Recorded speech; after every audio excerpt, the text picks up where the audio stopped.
Welcome. Is The Invisible Man really fiction?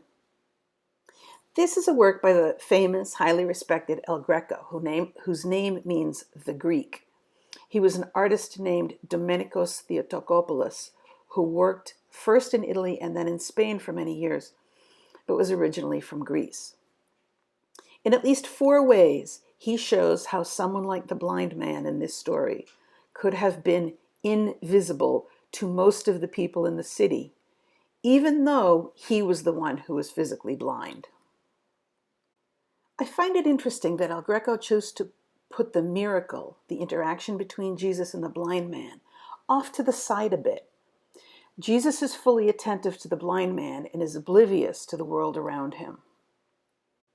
But notice what he has put in the center of the image.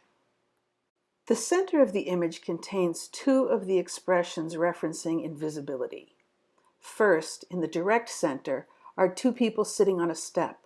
The one on the left is white-haired while the one on the right is younger.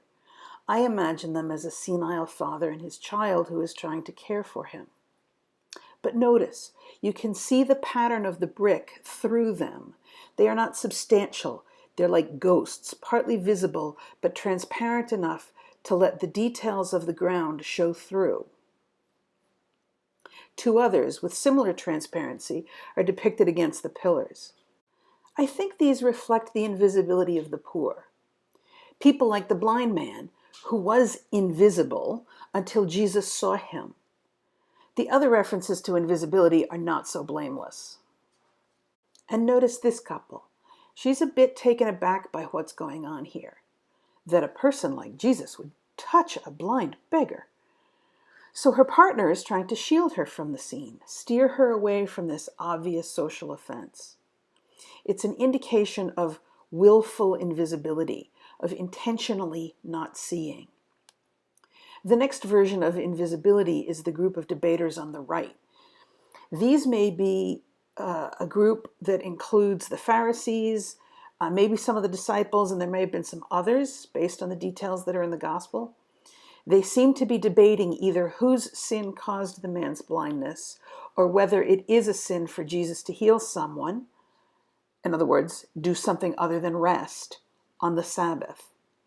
So they're wrapped up in these details and they fail to see the significance of a blind guy seeing again. Finally, we have this group on the left. They are closest to the event, but they seem to be the most oblivious to it. They're just wrapped up with their own activities in the public square.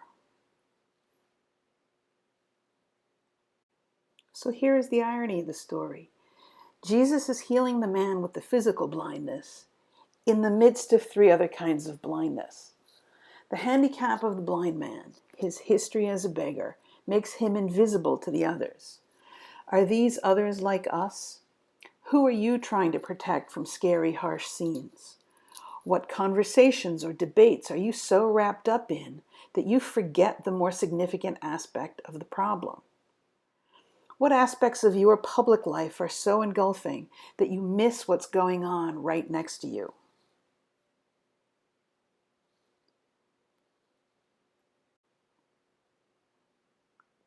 Thank you for watching. God bless.